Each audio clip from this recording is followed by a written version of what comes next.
तो as an economics student हम लोग जो यहाँ पर बैठे हो, ठीक है, नया नया इकोनॉमिक्स हम लोग ने पढ़ना स्टार्ट किया। 10th स्टैंडर्ड तक अपने को ये सब टॉपिक्स थे नहीं। 11th स्टैंडर्ड में 12th स्टैंडर्ड में अपने को इकोनॉमिक्स का इंट्रोडक्शन आया हुआ है, इकोनॉमिक्स है क्या, ये सारी चीज़ें। तो तुम लोग के सामने एक क्वेश्चन रखना चाहता हूँ मैं आज, ठीक है, जो पूरी कंट्री के लिए बहुत ज़्यादा इम्पोर्टेंट है, ठीक है। लोग इसके बारे में बात कर रहे हैं, बहुत से लोग जिनको ऐसा लगता है कि इससे कुछ फर्क नहीं पड़ रहा है, वो चीज़ें आज हम लोग को डिस्कस कर रहे हैं। 3-4 दिन पहले इंस्टाग्राम पे जो है ना, ऐसे एक वीडियो या क्लिप या फिर एक पोस्ट इंस्टाग्राम का आया था कि मनोज तिवारी जो एक लोकसभा मेंबर है, ठीक है, यूपी से वो जो है चुनाव लड़ते हैं, तो उनके तरफ से ये बोला जा रहा था कि ही सेड कि रुपीस जो है उसका भाव जो हो चुका है आज कितना हो गया है, $1 जो हो चुका है कितना रुपीस, 90 रुपीस हो चुका है। तो वो बोल रहे हैं, ऐसा पोस्ट में दिखाया जा रहा है कि ये कोई भी चिंता की बात नहीं है, क्योंकि इंडियंस जो है वो अपने जेब में रुपीस लेकर के घूमते हैं, डॉलर नहीं। डॉलर लेकर के नहीं घूमते, तो चाहे डॉलर का भाव कितना ही ऊपर चला जाए, इंडियंस को उससे कोई फर्क पड़ेगा नहीं, ऐसा वो पोस्ट बोल रहा था। लेकिन जब बाद में न्यूज़ चैनल्स वगैरह ने भी इस चीज़ को चलाया बहुत कि मनोज तिवारी जो है वो इस तरीके का क्लेम कर रहे हैं, लेकिन फिर मनोज तिवारी ने खुद जो है एक वीडियो डाला क्लैरिफाई करने के लिए कि भाई मैंने ऐसा कुछ बोला नहीं, जिन्होंने भी बोला है उनको जो है माफ़ी मांगनी पड़ेगी, फलाना ढिमकाना, ये सारी चीज़ें करनी पड़ेगी। लेकिन बहुत सारे लोगों तक ये मैसेज तो पहुंच गया है ना। अब कैसा होता है ना कि जिस शख्स को आप बहुत मानो और वो कुछ भी बोल दे तो आपको वो चीज़ सच लगती है, लॉजिक भी लगता है। जैसे फॉर एग्जाम्पल मनोज तिवारी जो पोस्ट के हिसाब से उन्होंने बोला कि नहीं बोला वो अपने को नहीं पता, ठीक है। अगर बोला है तो फिर वो सोचने वाली बात है कि लोकसभा मेंबर जैसे बात कर रहे हैं, और अगर नहीं बोला है तो फिर जिन्होंने भी ये पोस्ट वगैरह डाला है उनको अपोलोजाइज करना चाहिए, वो that is not our concern. But क्योंकि जब हमने उस चीज़ को लेकर के आम लोगों से बात किया तो आम लोगों को ये बात सच लगने लगी। क्या बात सच लगने लगी कि इंडियंस जो है सपोज 10 रुपया लेकर के अगर बाहर निकल रहे हैं और उनको खरीदना है एक चिप्स का पैकेट, तो वो 10 रुपया दे रहे हैं और एक चिप्स का पैकेट उनको मिल रहा है, ठीक है। और रुपीस डॉलर कितना पहुंचा हुआ है, 90 रुपीस। लेकिन कल को अगर $1 100 रुपीस भी हो गया तो भी अगर मैं 10 रुपया लेकर के निकलूं तो क्या मुझे एक चिप्स का पैकेट मिल जाएगा? मिलेगा या नहीं मिलेगा? मिल जाएगा। क्या उसमें सेम क्वांटिटी ऑफ चिप्स रहेगा? हाँ, सेम क्वांटिटी ऑफ चिप्स रहेगा। तो ये सिनेरियो देख करके इंडियंस को तो यही लग रहा है कि भाई डॉलर से इंडियन रुपीस के कोई भी चीज खरीदने में कुछ फर्क पड़ रहा नहीं है, ठीक है। तो जानना मुझे ये है कि आप लोग कितने लोग इस चीज को अभी सहमत मान रहे हैं कि हाँ भाई ठीक है, डॉलर चाहे कुछ भी जाए, सर बोल रहे हैं कि 10 रुपए की चिप्स 10 रुपए में ही मिलने वाली है, जितना चिप्स पहले मिल रहा था उतना ही मिलेगा, तो हम लोग को डॉलर का कोई भी प्राइस क्या कुछ भी हो जाए, चाहे ऊपर जाए चाहे नीचे जाए, उससे क्या फर्क पड़ता है ना।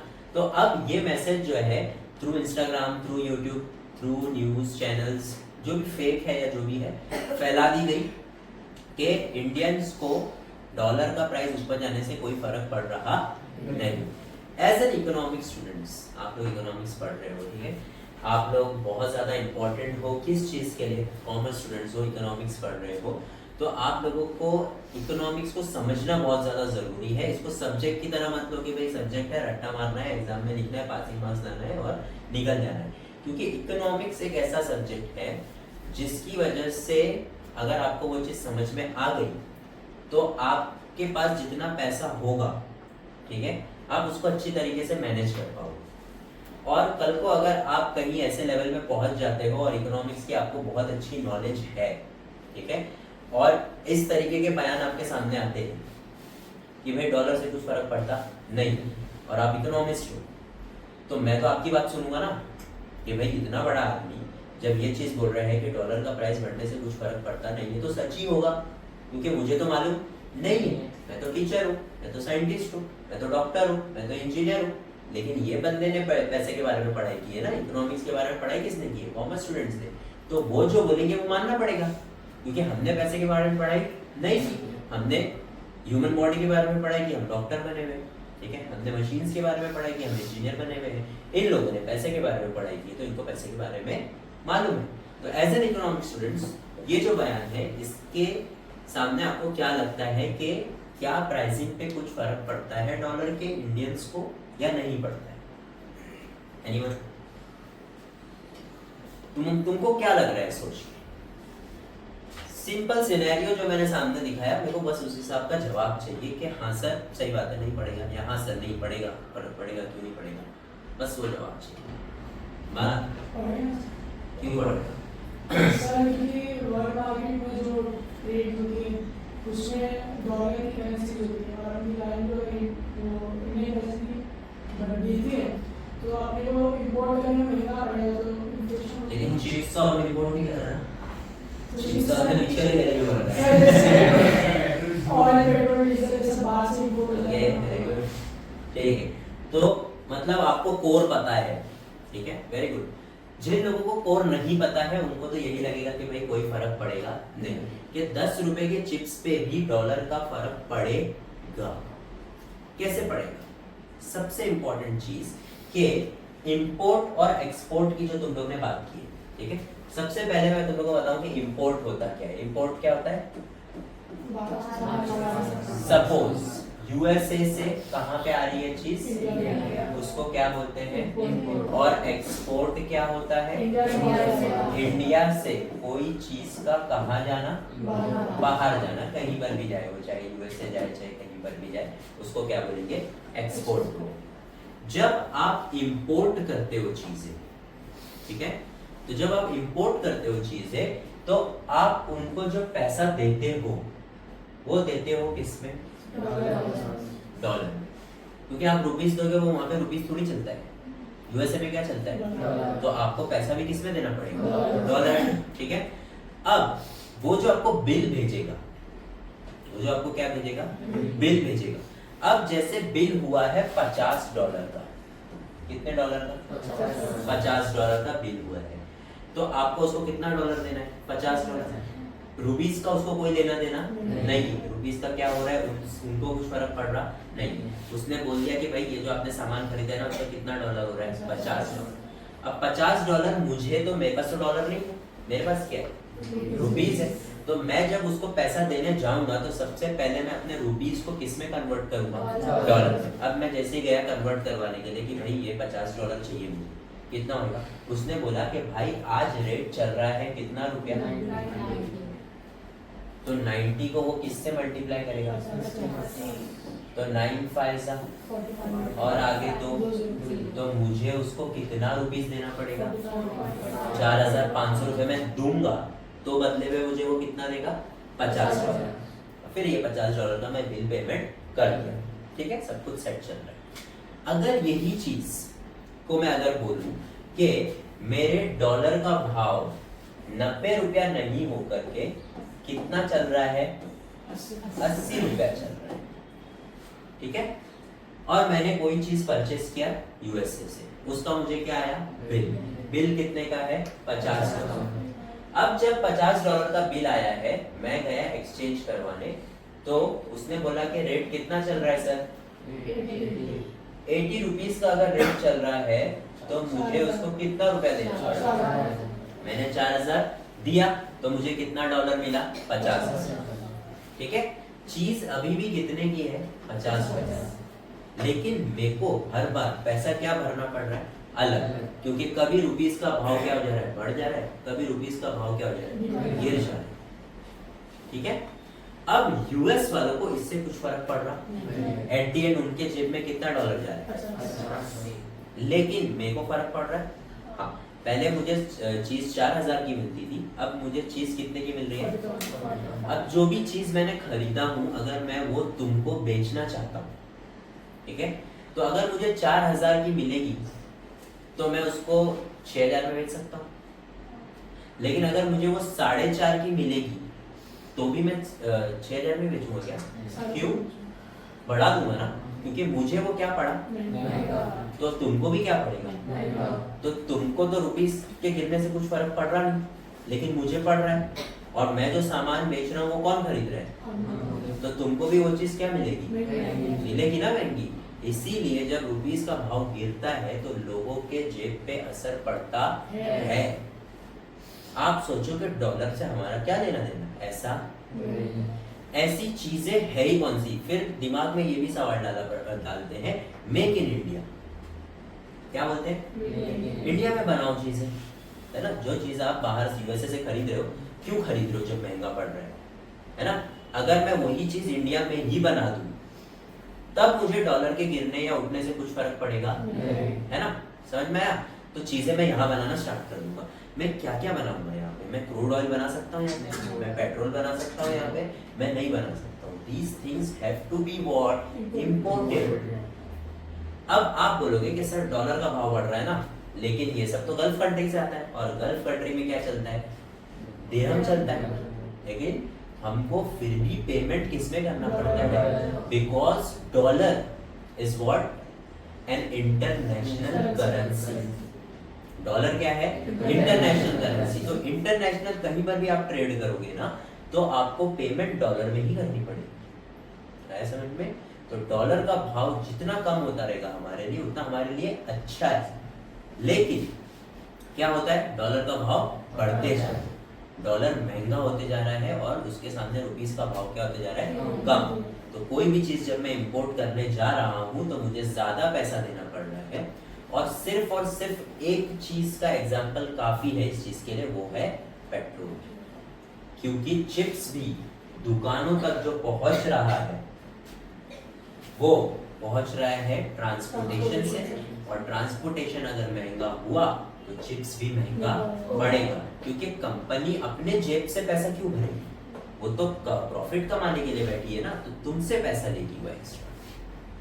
तो इनडायरेक्टली या डायरेक्टली बोलो, हमको इफेक्ट पड़ेगा। अच्छा, कुछ सेक्टर्स ऐसे होते हैं जो बहुत खुश होते हैं, बहुत खुश।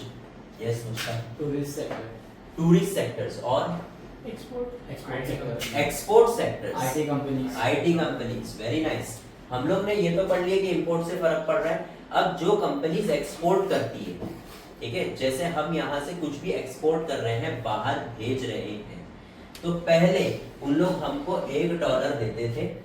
वो $1 को जब हम कन्वर्ट करते थे, हमको रुपीस कितना मिलता था? कम था। लेकिन अभी भी वो लोग कितना डॉलर दे रहे हैं, और अब मुझे कितना रुपीस मिल रहा है? तो जो एक्सपोर्ट बिजनेस में है वो लोग इस चीज से बहुत खुश हैं कि जितना रुपीस का भाव गिरेगा उतना उनके लिए क्या है?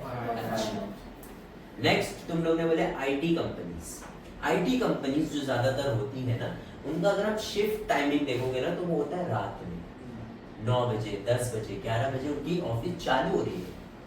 4, 5, 6 बजे तक वो लोग काम कर रहे हैं। व्हाई? बिकॉज उन लोग काम कर रहे हैं किसके लिए? यूएस के लिए। जब यहाँ पे 9-10 बजता है तो यूएस में सुबह होती है ना, तो उनको वहां पे काम करने का पैसा मिल रहा है। और इंटरनेशनल कंपनीज को जो पेमेंट आता है वो आता है डॉलर में। तुम्हारी सैलरी तो 8,000 10,000 ही है, वो सैलरी यूएस डॉलर्स में वहां से आ रही है, लेकिन अब तो रुपीस का भाव बढ़ गया, तो तुमको तो वो लोग 8,000 10,000 ही देंगे, लेकिन 3-4 हजार रुपए जो एक्स्ट्रा आ रहा है अब, क्योंकि रुपीस का भाव क्या हो गया? गिर गया। तो उस वजह से आईटी कंपनीज को क्या होता है? फायदा होता है, because they earn in dollars. मेरा एग्जांपल है यूट्यूब जो कंटेंट का पेमेंट देता है, वो देता है किसमें? अभी मेरे अकाउंट में $100 पड़े हुए हैं, मैं अगर अभी रिडीम कर लूं तो $100 इंटू 90, 9,000 मिलेगा। लेकिन अगर हमारी देश ने तरक्की कर ली और डॉलर का भाव गिर गया और आ गए हम लोग 75 पे, और तब मैंने अगर वो पैसा निकाला तो मुझे कितना मिला? 7,500। और अभी कितना मिल रहा है? 9,000। तो जो लोग डॉलर में अर्न कर रहे हैं उनको ये चीज बहुत पसंद आती है कि भाई बढ़ने दो, डॉलर का भाव बढ़ने दो। और किसका फायदा है इससे? टूरिस्ट का फायदा है। ठीक है, जैसे टूरिस्ट लोग आते हैं तो वो लोग डॉलर लेकर के आते हैं, फिर वो लोग इसको एक्सचेंज करवाते हैं और इंडिया में क्या करते हैं, खर्चा। तो थ्रू टूरिज्म भी हमारा क्या होता है, बहुत ज्यादा फायदा। और किसमें, सपोज एक सिनेरियो लेते हैं, मुश्ताक चला गया यूएसए। कहाँ चला गया, यूएसए, काम करने के लिए।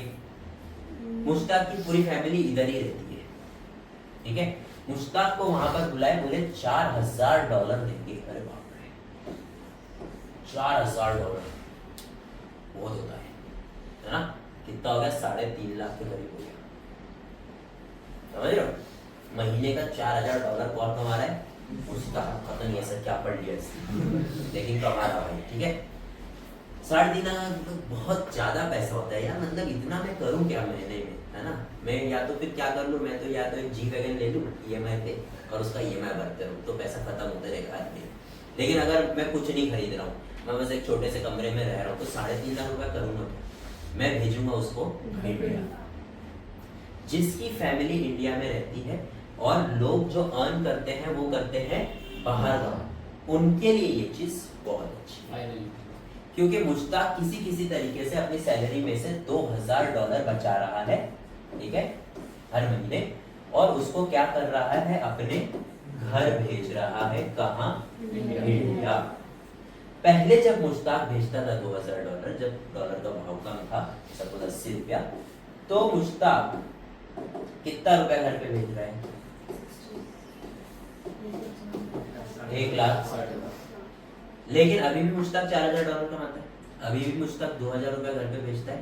लेकिन अब जब उसके घर वाले जाते हैं क्या करने के लिए, एक्सचेंज करवाने के लिए, तो अब भाव हो चुका है कितना रुपया, 90 रुपया।